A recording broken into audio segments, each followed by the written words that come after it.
मज़ेदार सेगमेंट हम लोग डील कर रहे हैं।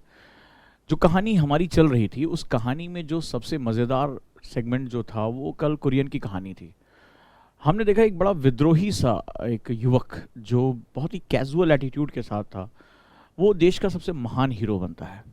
आज बहुत ही कुछ एक ऐसे इत्तेफाक मेरे साथ हो रहे हैं, ठीक है, जिन इत्तेफाकों को अगर मैं ध्यान दूं, इन इत्तेफाकों पे अगर मैं बातचीत करूं तो इन इत्तेफाकों का एक लंबा जो है इतिहास है। अगर हम यहाँ से देखें तो आज जैसे आपने हिंदू में भी देखा होगा, कुछ बच्चों ने, मैंने अपना स्टेटमेंट भी आज लगाया था यहाँ पे, डॉक्टर कुरियन की आज डेथ एनिवर्सरी है, ठीक है। 9 सितंबर 2012 को इन्होंने ये संसार छोड़ा और जिनको milk man of India, father of white revolution कहा जाता है, उस आज ही का दिन जो है वो एक इस व्यक्ति को नमन करने के, इस व्यक्ति को सादर प्रणाम करने का जो है वो आज एक दिन है।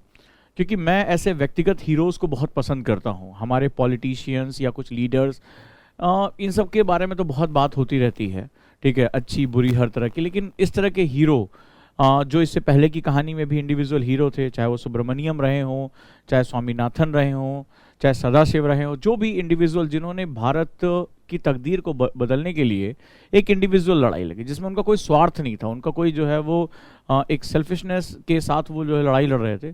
और उन्हीं एक हीरोज़ में जिनकी कहानी मुझे बहुत पसंद आती है और जिन्होंने भारत को वो चीज़ दिया जिसको अगर भारत के अधिकारी, भारत के राजनेता पूरे भारत में सफलता से, सही तरीके से, तमीज़ से अगर लागू कर ले जाते तो आज हमारे हिंदुस्तान की हर क्षेत्र में तस्वीर बिल्कुल अलग होती। मेरी कहानियों में आज आपको बहुत कुछ ऐसा पता चलेगा। तो आज का दिन बड़ा एक फिर से भाग्य ने हमें मौका दिया है कि अभी कल ही मैं इस कहानी को जो है वो इस पर चर्चा कर रहा था और आज ही जो है इस महान आत्मा की जो है पुण्यतिथि है जहाँ पे इन्होंने संसार को छोड़ा। खैर, कल हमारी कहानी में बात हो रही थी कि वो एक बिगड़ैल सा लड़का जो है वो धीरे धीरे करके मान जाता है और कुरियन वहाँ रुक जाते हैं कैरा में, और फाइनली एक ग्रामीण इलाके में, आणंद के उस इलाके में, जहाँ पर वो रुकते हैं और फिर वहीं से एक नया जो है वो कहानी शुरू होती है। हमने कल कहानी को ही ख़त्म किया, अब कहानी को थोड़ा सा आज आगे लेके चलते हैं। कहानी को आज आगे जो है उसको और समझने की कोशिश करते हैं कि क्या है। तो आज इस महान आत्मा को याद करते हैं और अपनी स्टोरी को आगे लेकर बढ़ते हैं, ठीक है। और जैसा कि उनकी वाइफ ने अपनी बुक में लिखा कि कुरियन के विद्रोही स्वभाव को एक मकसद मिल गया था जो विद्रोह के योग्य था, और विद्रोह की शुरुआत यानी इस चैलेंज की शुरुआत, इस रिवॉल्यूशन की शुरुआत हो जाती है। और सबसे पहले कहानी आती है, जो पहला चैलेंज था वो था कुरियन का बॉम्बे मिल्क स्कीम के साथ पहली लड़ाई। और पहली बार ऐसा कुछ शख्स था जो अपने ही सिस्टम के खिलाफ लड़ने जा रहा था, अपने ही तंत्र के खिलाफ लड़ने जा रहा था, नेताओं के खिलाफ, आईएएस ऑफिसर्स के खिलाफ, आईपीएस ऑफिसर के खिलाफ उसकी एक लड़ाई जो है वो शुरू होने जा रही थी। बट ये विद्रोही बहुत ही बिल्कुल ही एड़े स्वभाव का था, बिल्कुल ही जो है उसका माइंड घूमा था, वो सिर्फ बहुत ही जो है वो तुनक मिजाज भी था, बहुत एनर्जेटिक भी था, बहुत ही क्रिएटिव भी था, और उसको जो है लड़ना आता था, ठीक है। तो फिर मेरी कहानी आज शुरू होती है और हमारी कहानी में डॉक्टर कुरियन वर्गीज की एंट्री होती है। जैसे कि अमिताभ बच्चन दीवार में थे तो इनका बड़ा फेमस सा डायलॉग है, ठीक है, इस लड़ाई में, जहां वो कहते हैं, अरे पीटर, तुम्हारे लोग मुझे बाहर ढूंढ रहे हैं और मैं तुम्हारा यहाँ भीतर इंतजार कर रहा हूं। यानी अब भारतीय सिस्टम में एक बहुत ही विद्रोही व्यक्ति अंदर घुस गया था और वो विद्रोही व्यक्ति विद्रोह करने के लिए तैयार था, और पहला जो विद्रोह था वो कोई और नहीं, बॉम्बे मिल्क स्कीम के साथ आया हुआ फर्स्ट चैलेंज था। क्या था Bombay milk scheme? Bombay milk scheme actually क्या हुआ था, उस समय गुजरात अलग एक राज्य नहीं था, ये बॉम्बे प्रेसिडेंसी का हिस्सा हुआ करता था। उन दिनों भारत आजाद हुआ था और बॉम्बे प्रेसिडेंसी का हिस्सा था, और बॉम्बे जो कि एक शहरी इलाका हुआ करता था अंग्रेजों के समय से ही, उसको जो है दूध सप्लाई करने का काम ये किया करता था। याद होगा कल की कहानी में कुरियन जब वो डेयरी में थे, वो फैक्ट्री में, तो उन्होंने देखा कि ढेर सारा जो मिल्क पाउडर है वो वेस्ट हो रहा है, और उन्होंने जो है उसको बेचने की स्कीम बनानी शुरू कर दी थी, और कुछ हद तक वो सफल भी रहे। लेकिन कुरियन इसको सस्टेन कराना चाहते थे, ये चाहते थे कि ये जो है वो पूरी स्कीम बदल जाए और एक नया माहौल जो है वो तैयार हो। लेकिन उस समय बॉम्बे मिल्क स्कीम का जो कमिश्नर था, जो वहाँ का आयुक्त था, जो सिविल सर्वेंट था, उसका नाम था दारा खुरैदी। दारा खुरैदी जो है वो क्या करता था, वो ये मानता था कि भारतीयों के अंदर कोई बहुत ज्यादा टैलेंट नहीं है। अच्छा ये देखो, भारत सरकार का ही एक आदमी है, और वो क्या करता था, भारतीयों की जरूरतों को पूरा करने के लिए न्यूजीलैंड से मिल्क पाउडर आयात करता था, इंपोर्ट करता था। ठीक है, import milk powder from New Zealand. तो ये जो कहता था, और इधर जो है वो हमेशा जो है कुरियन का ये मानना था, ध्यान से स्टोरी को नरेट करना, कुरियन का मानना था जब भारत में एबेंडेंट जो है वो हमारे पास मिल्क प्रोडक्शन है, अगर हम उसको मिल्क पाउडर में कन्वर्ट कर लें तो ना सिर्फ किसानों को अतिरिक्त आय होगी, साथ ही साथ एक्स्ट्रा इनकम के साथ साथ हम उनको सस्टेन भी करा पाएंगे, और जो दूध की कमी हो रही है उसको पूरी कर पाएंगे। उन्होंने दारा खुदोरी को कहा, ठीक है, दारा खुरोदी को, कि भाई आप जो है वो किसी भी तरीके से इसको इंपोर्ट करना बंद करिए। कुरियन जो थे, doctor Kurien oppose the idea of importing milk powder, और डॉक्टर कुरियन ने इस दूध के पाउडर के आयात करने का विरोध किया कि बोले जब हमारे पास एबेंडेंट है, हमारे पास बहुतायत में है, तो हम इसका इस्तेमाल क्यों करते हैं, और हम जो है वो बाहर से क्यों मंगाते हैं। बहुत ही हास्यास्पद तर्क दिया दारा ने क्या कहा, दारा ने कमेटी बनाई, बोला कि जानते हो तुम्हारे दूध में मक्खियां मरी पड़ी रहती हैं। ठीक है, मतलब तुम्हारा दूध हाइजीनिक नहीं है, तुम्हारे दूध में मक्खियां जो है वो गिरी पड़ी रहती हैं। लेकिन उसको क्या पता था कि इस सिस्टम में एक जो है यंग मैन आ चुका है, अमिताभ बच्चन आ चुका है, और वरियन कुर्गीज ने कहा कि आप एक काम करिए, इन मक्खियों का पोस्टमार्टम करवा लीजिए। बहुत ही फनी स्टोरी है। बोला एक जो है वो पोस्टमार्टम करवा लीजिए कि मक्खियां खुद दूध में गिरकर आत्महत्या कर ली है, या इन्होंने फांसी लगा ली है और इनका मर्डर किया गया है। आत्महत्या है या मर्डर है, इनका जो है पता चल जाएगा। खैर, दारा जो है वो इसके लिए एग्री नहीं हुआ, और पहली लड़ाई जो है वो डॉक्टर कुरियन को अपने सिस्टम के खिलाफ लड़नी पड़ गई। राइट। लेकिन तब तक जो मीडिया है या तमाम माध्यमों से जो कैरा का मॉडल था वो बड़ा सक्सेसफुल होने लगा था, वो लोगों के चर्चा में आने लगा था, किसान जो है खुश होने लगे थे, जुड़ने लगे थे। और जब मैं एक सहकारिता यानी कोऑपरेटिव मॉडल की बात करता हूं, अपने दिमाग में इसको बहुत गहराई से बिठा के रखना, ये कोऑपरेटिव मॉडल पूरी दुनिया में बड़ा सक्सेसफुल रहा था, खासतौर पर एग्रीकल्चर और डेयरी के लिए। लेकिन भारत में ये मॉडल एग्जिस्ट होते हुए भी बहुत अनसक्सेसफुल रहा था। वो ड्यू टू द अवर जो हमारे जो पॉलिटिशियंस और हमारे जो ये ब्यूरोक्रेट्स, कभी आपको दुख होगा लेकिन आप इसको दिमाग से निकाल दो अभी, ठीक है, उनकी वजह से ये बहुत सक्सेसफुल नहीं हो पाया था। देखो, but the success of Anand model was now in national discussion. देखो, आनंद का यह सफल मॉडल अब राष्ट्रीय चर्चा का विषय बन चुका था।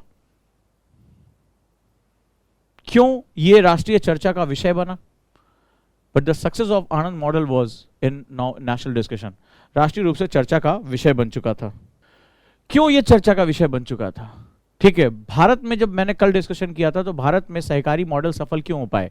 भारतीय समाज की एक गुण है कि भारत जातियों, धर्मों, क्षेत्र, भाषा, राजनीतिक जो हमारा ओरिएंटेशन इसमें बटा हुआ है।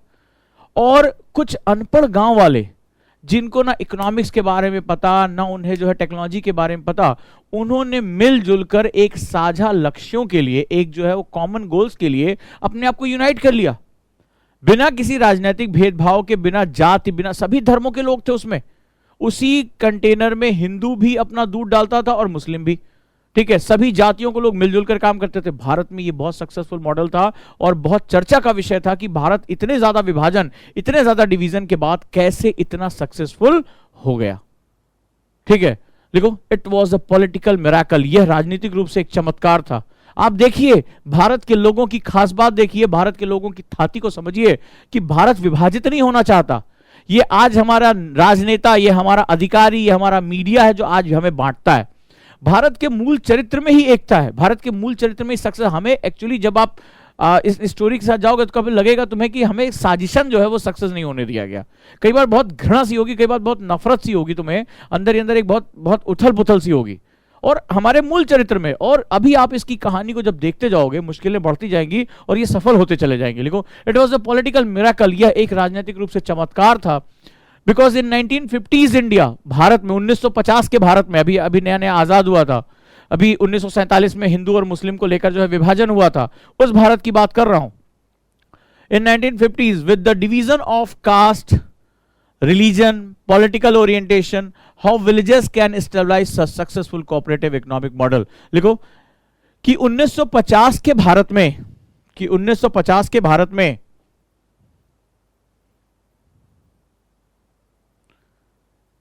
कैसे जातीय, धार्मिक, राजनैतिक, कैसे जातीय, धार्मिक, राजनैतिक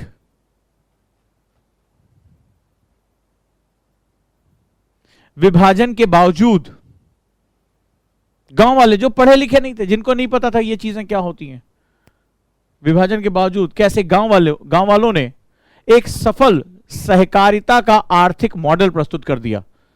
सहकारिता का आर्थिक मॉडल, सफल सहकारिता का आर्थिक मॉडल प्रस्तुत कर दिया।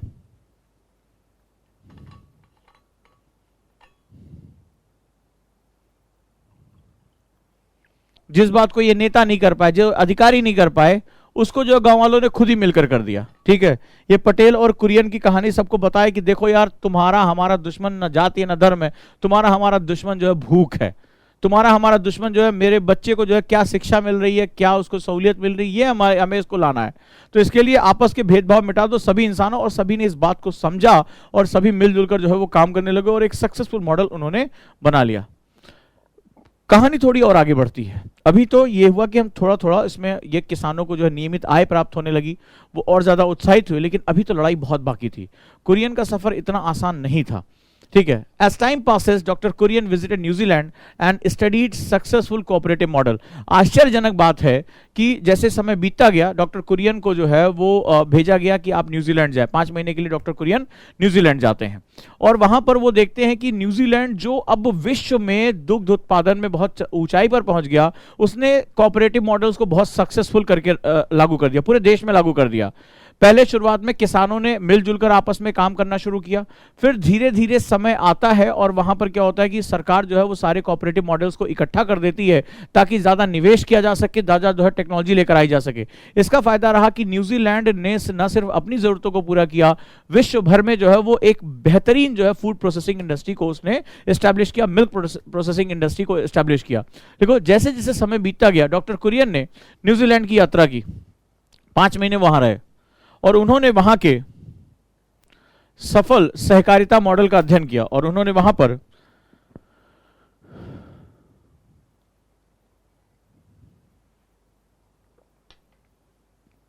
सफल सहकारिता मॉडल का अध्ययन किया।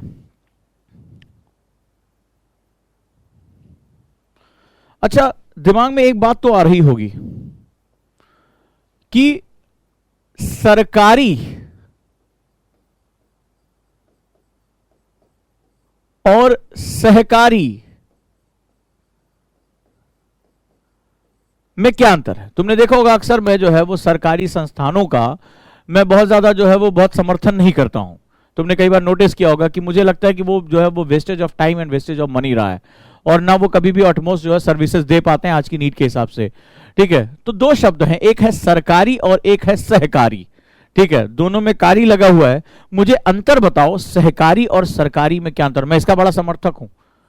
ठीक है, और मैं इस तंत्र को, इसका मैं काफी हद तक मैं विरोध करता हूं कई मामलों में। एसेंशियल सर्विसेज को छोड़ दो, जहां पर जो है नॉन कंपटीशन की भावना आ सकती है कॉम्पिटेटिव बनाए रखने के लिए, बाकी चीजों में मैं सरकारी चीजों का बहुत विरोधी हूं। और सहकारी मॉडल का मैं समर्थक हूं। क्या डिफरेंस है, क्या समानता है सरकारी और सहकारी में? Cooperative model and government model. सरकारी, तुम लोगों ने सरकारी शब्द तो सुना होगा, भारत में तुमने कहीं सुना सहकारी के बारे में, कोऑपरेटिव मॉडल के बारे में? तुमने आज के समय में डिबेट सुनी होगी, वो जो बिचौलिया मीडिया है तुम्हारा, ठीक है, वो जो है वो डिबेट करता है भाई सरकार, निजी क्षेत्र, सरकारी क्षेत्र। कभी किसी मीडिया, किसी बुद्धिजीवी, किसी जो है वो फलाना एंकर ने आज तक सहकारी के बारे में आपसे बात नहीं की होगी। सरकारी में पॉलिटिक्स डायरेक्टली इन्वॉल्व होती है।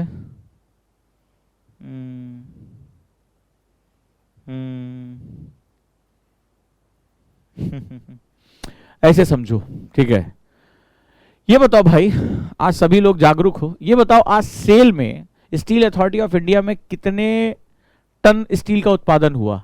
या कोल इंडिया ने, ये सरकारी तंत्र हैं सारे, तो कोल इंडिया ने आज कितनी माइनिंग की है तुम्हें पता है? हरनीत, तुम्हें पता है ये बात? या नित्या, या जो भी जितने भी लोग देख रहे हैं, बताओ आज कोल इंडिया में कितने जो है वो कुंटल माइनिंग हुई है?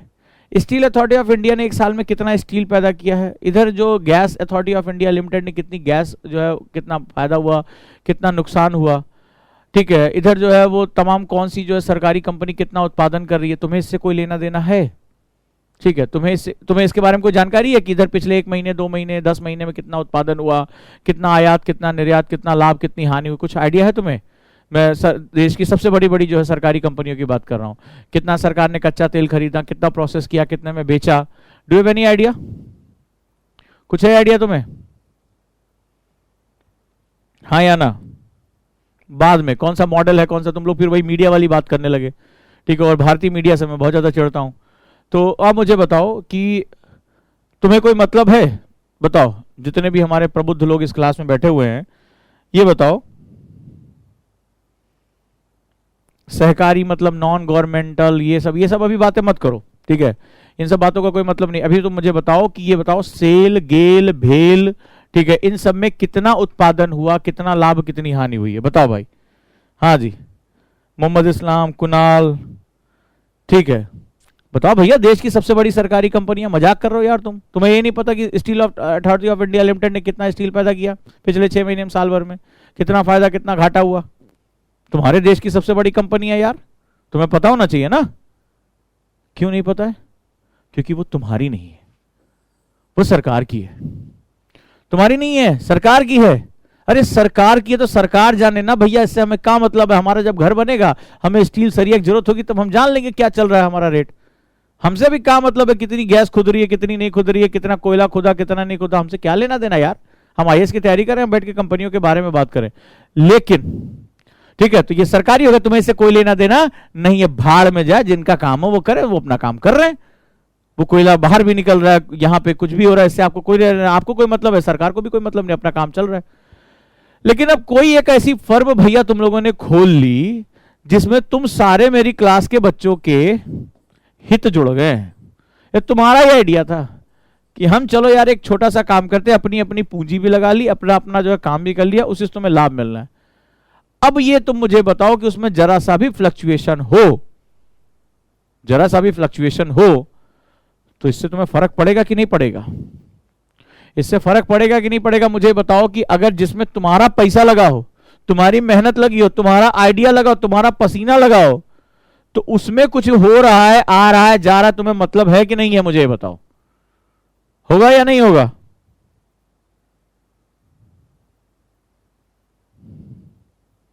पड़ेगा। ठीक, उसमें घाटा होगा तो तुम रोओगे, फायदा होगा तो तुम हुर्रे करोगे, लड्डू बांटोगे। यही फर्क है, यही फर्क है सहकारी और सरकारी में। इतनी बड़ी आबादी वाला देश की बड़ी से बड़ी कंपनियां क्या कर रही हैं? जब आप आईएएस की तैयारी कर रहे हो यार, तुम्हें नहीं पता कि सेल, गेल, भेल, अभी फुल फॉर्म पूछूंगा तो नहीं बता पाओगे क्या कर रही, तुम्हें मतलब नहीं। तो देश का यार वो गरीब आदमी जो गांव देहात में बैठा है, उसको तो पता भी नहीं होगा ये सेल, गेल, भेल होता क्या है।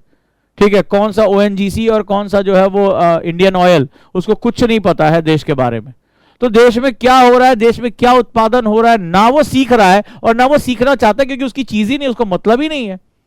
और सहकारी में तुम्हें करना क्या था? उसको प्रशिक्षित करना था, उसको ताकतवर करना था, उसको उसकी चीज बनानी थी। जब चीज मेरी होगी तो दिल तो मेरा जुड़ेगा ना। अब जब चीज मेरी होगी तो उसका रोना, उसका गाना, उसका हंसना, सब कुछ मेरा होगा भाई। तो जिस चीज में तुम्हारा इंटरेस्ट जुड़ा होता है, अब ये क्लास चल रही है, क्लास नहीं चल रही है, डाटा आ रहा है, नहीं आ रहा है, वीडियो साफ है, नहीं साफ है, आवाज ऊंची है, आवाज धीमी, तुम्हें मतलब है ना। मोदी जी को इससे थोड़ा मतलब है कि उजांग सर की आवाज सही पहुंच रही है कि नहीं पहुंच रही है, क्योंकि इसमें तुम्हारा हित जुड़ा हुआ है। तो मुझे इतने बड़े राष्ट्र में, इतना बड़ा भारत था, इतने ज्यादा लोग थे, तो मुझे उनको आर्थिक रूप से प्रशिक्षित करने के लिए उनको आर्थिक संगठनों में डालना था। ये तुमने क्यों कहा कि सरकार उत्पादन करेगी? सरकार का काम है, बड़े बड़े इंजीनियर्स काम करेंगे, तुम नहीं कर पाओगे। मार दिया हमें, ठीक है, हमें निपटा दिया। हमें सरकारी नहीं, हमें सहकारी की जरूरत थी। पर तुम ये सोचोगे कि जब इतना अच्छा था तो हमारे देश में क्यों नहीं हुआ? न्यूजीलैंड, डेनमार्क, चाइना, यहां तक कि अमेरिका अपने डेयरी उद्योग में सहकारी मॉडल को सक्सेस कर ले गया, टॉप पे पहुंच गया। और भारत क्यों नहीं कर पाया? इस सवाल का जवाब मैं आगे दूंगा। ठीक है, इस सवाल का जवाब आगे दूंगा। और वो अहंकार, वो घमंड, वो जो कैरेक्टर तो बदला, पटेल ने रियासतों को तो इकट्ठा कर दिया, लेकिन इस आईएस लॉबी को, इस सीएसई लॉबी को जो घमंड दे दिया कि तुम वही बहुत बड़े बाबू हो, वही घमंड खा गया हमें। वो नेताओं को जो लोक सेवक होने की बजाय लोक के मालिक बन गए, उन्होंने कहा क्योंकि सहकारिता में ताकत किसके पास आ जाएगी? ताकत आ जाएगी जनता के पास। कौन इन्वॉल्व हो जाएगा? जनता इन्वॉल्व हो जाएगी। तो जनता का पैसा जब इधर उधर जाएगा तो क्वेश्चन पूछेगी ना जनता, क्वेश्चन पूछेगी ना। आज कितने लोग हैं जो जो है एयर इंडिया बिक रही है नहीं बिक रही, कितने लोगों को चिंता पड़ी है यार? बोले सरकार का, सरकार बेचे चाहे जो कर, हमसे क्या मतलब है। लेकिन सरकार ने वो एयर इंडिया बनाया कहां से? वो एयर इंडिया का जहाज खरीदे कहां? तुम्हारी पैकेट, तुम्हारे पॉकेट से। तो तुम्हारे पॉकेट से खरीदा, तुम्हें होश ही नहीं है। लेकिन अभी उसी में ये पता चल जाता कि हमारा जो है गजोधर का भी पैसा है, राम भुवन का भी पैसा है, रहीम का भी पैसा है, अभी मार मत जाती। बोले हमसे पूछे बिना तुमने बेचा कैसे? हमसे पूछे बिना कैसे बेचा? तो जनता मालिक हो जाती, जनता पार्टनर हो जाती, जो है कंधे पे हाथ रख देती। फिर उस जो कोट पहने वो बड़ा बाबू आईएएस अपने आप को कह रहा है, वो एक गरीब आदमी आके कंधे पे हाथ रखकर बोला हम तुम्हारे पार्टनर हैं, सहकारी में हमारे पास शक्ति, हम तुमसे क्वेश्चन पूछेंगे। बर्दाश्त ही नहीं था हमारे जो पॉलिटिशियन सिस्टम को, हमारे ब्यूरोक्रेसी को। भैया वो गरीब आदमी जिसके हम माई बाप हैं, वो हमसे क्वेश्चन पूछ रहा है। औकात देखो इस गरीब भिखारी की। क्योंकि वो गरीब भिखारी जो ताकतवर हो जाता, वो तो तुम्हारा पार्टनर हो जाता, उसके जेब में पैसा आ जाता, उसको काम करने का तरीका वो सीख जाता, वो रिस्क लेना सीख जाता, बिजनेस मॉडल सीख जाता, जैसे अभी कुरियन के साथ के लोग सीख जाएंगे। वो क्वेश्चन पूछते हैं और तुम्हारी राजनीति और तुम्हारी ब्यूरोक्रेसी क्वेश्चन को अवॉइड करती है, क्वेश्चन को अवॉइड करती है। ये एक फर्क है सरकारी और सहकारी में, और क्यों मैं इसको बहुत ज्यादा पसंद नहीं करता।